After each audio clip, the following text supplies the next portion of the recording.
حدیث میں خبریں، یہ سارے مسلمان ممالک تمہارے ہاتھ سے نکل جائیں گے مسلمانوں، یہ عراق اور اردن اور یہ اور وہ، یہاں تک کہ ترکی، سعودی عرب کا بھی شمالی حصہ نکل جائے گا۔ البتہ مدینے کا جو ان کا پروگرام ہے اس کو اللہ نہیں پورا ہونے دے گا، مدینے میں داخلے کی ان کو اجازت نہیں ملے گی۔ بہرحال یہ سارا کچھ ہونے والا ہے۔ وہ وقت بھی آنے والا ہے کہ حضور کی ایک حدیث کے مطابق ایک شخص کے 1000 بیٹے ہوں گے تو 999 ختم ہو جائیں گے، ایک بچے گا۔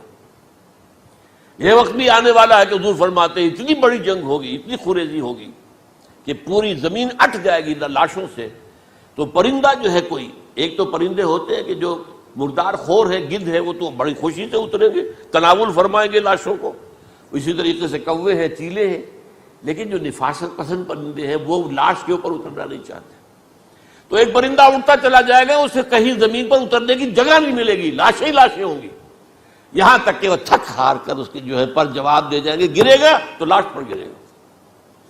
یہ وقت آنے والا، اور یہ یہودیوں کے ہاتھوں، یا یہودیوں کے جو سپورٹرز ہیں اس وقت، جو ان کے ہاتھ میں آلہ کار ہیں، ان کے ہاتھوں آنا ہے۔ میرے نزدیک اس کام کے لیے اس ملعون قوم کو، کہ جو حضرت عیسیٰ کے زمانے سے ملعون ہو چکی ہے، اس کو باقی رکھا گیا ہے، اسے یہ موقع دیا گیا ہے۔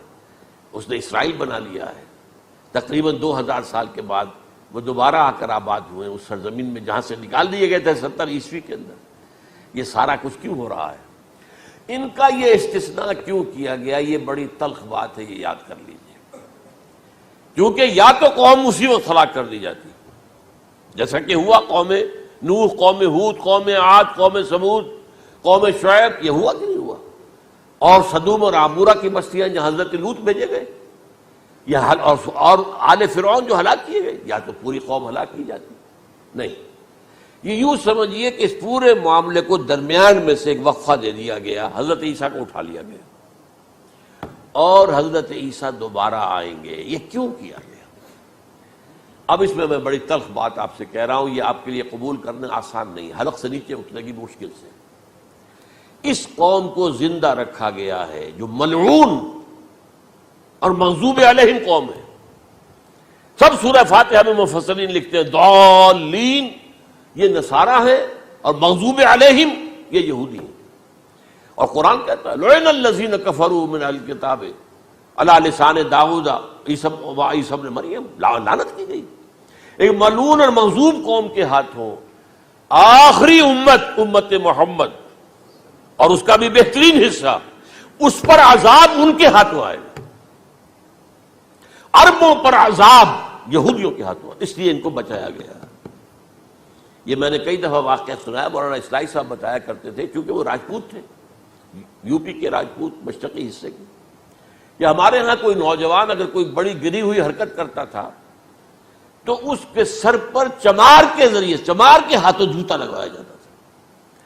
اگر راجپوت کے سر پر راجپوت کا جوتا گرا تو چلو تکلیف تو ہوئی، لیکن یہ کہ راجپوت کا جوتا گرا ہے نا، پڑا ہے، لیکن راجپوت کے سر پر چمار کا جوتا، جس کو آپ انگریزی میں کہتے ہیں to add insult to injury, وہ تکلیف بھی ہے جوتا کھانے کی، اور انسلٹ ہے کہ ایک چمار مار رہا ہے۔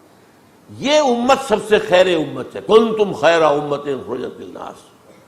اس کے لیے عذاب بھی بدترین آئے گا، اور کن پر آئے گا؟ اس امت کا جو اصل نیوکلیس ہے عرب، جس کے بارے میں حضور کی حدیث موجود ہے ویل للعرب، عرب کے لیے بہت بڑی ہلاکت ہے۔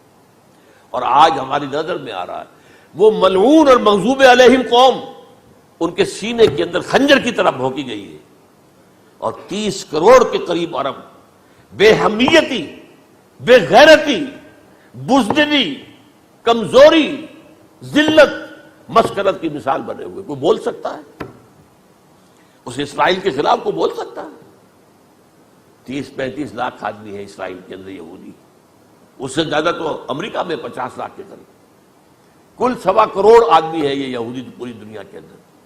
لیکن دیکھیے جو چاہتا کرتا ہے، جب چاہا اس نے عراق کے ایٹمک انسٹالیشن کو تباہ کر دیا، اور سعودی عرب کی فضا میں اس کو فیول کیا ہے انہوں نے، دوبارہ ری فیولنگ جو ہوئی ہے ان کے جہازوں کی، وہ سعودی عرب کی فضا میں ہوئی۔